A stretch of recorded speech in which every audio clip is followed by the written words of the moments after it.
belangrijkste nieuws uit Curaçao in het Nederland. Access Journaal, vers van de pers.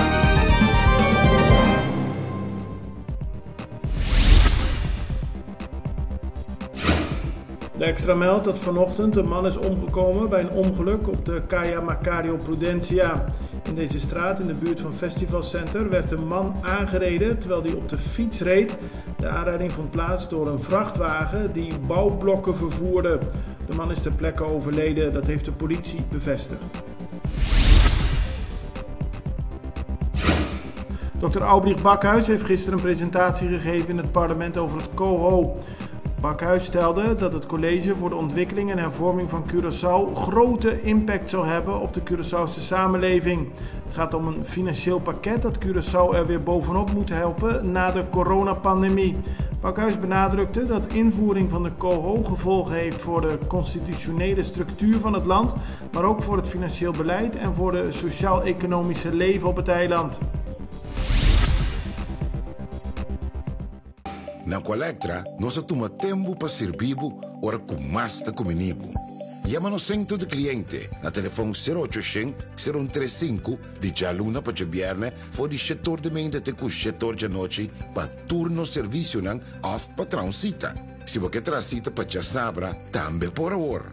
Por escolher para trabalhar, riba aqualectra.com e aproveitar a mesura, põe o documento na cerca para visita cerca nós vai mais fácil.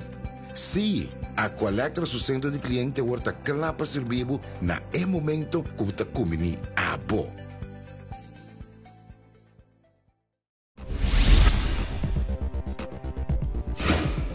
Volgens de parlementariër voor de MFK, Junior Carolina, schuilt er iets achter het COHO dat we nu nog niet zien. Hij vreest dat er iets speelt dat we nu nog niet weten, maar dat niet voordelig kan zijn voor Curaçao. Dat stelde Carolina tijdens de behandeling van de COHO in de commissievergadering. Hij bezwaart tegen de wijze waarop het COHO wordt opgedrongen aan Curaçao en stelt dat er iets achter zit.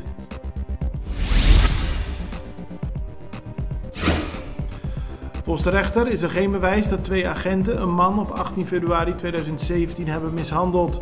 Het gaat om een man met de achternaam Smit. Volgens hem is hij mishandeld door de agenten en ook het Openbaar Ministerie vonden dat er voldoende bewijs was. Tegen een van de agenten was 120 uur werkstraf geëist en een jaar proeftijd. Maar volgens de rechter is er onvoldoende bewijs en zijn de agenten daarom vrijgesproken. De Extra is benaderd door de bewoners van Fuik. Ze hebben al lange tijd te kampen met heel zwak internet. Op dit moment is er maar sprake van 5 MB in die omgeving. Dat is erg weinig en de bewoners hebben al vaker aan de bel getrokken, maar krijgen geen antwoord. Zo zou Flow al in 2021 hebben beloofd er iets aan te doen, maar volgens de bewoners gebeurt er niks. Daarom luiden ze nu de noodklok over de situatie.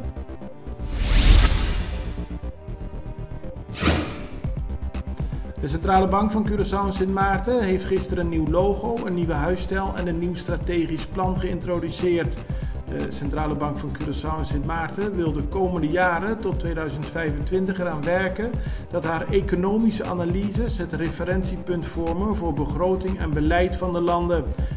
Verder wil de bank dat de effecten van klimaatverandering voor Curaçao en Sint Maarten inzichtelijk zijn en het financiële sector hervormingsprogramma is geïmplementeerd.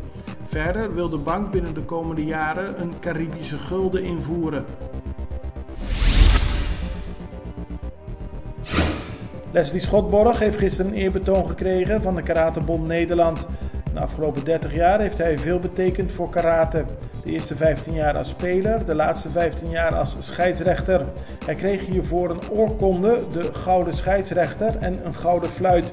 Schotborg staat bekend, zo stelde de Karatebond Nederland, als de scheidsrechter met de afro. Het belangrijkste nieuws uit Curaçao in het Nederland. Access Journaal, vers van de pers.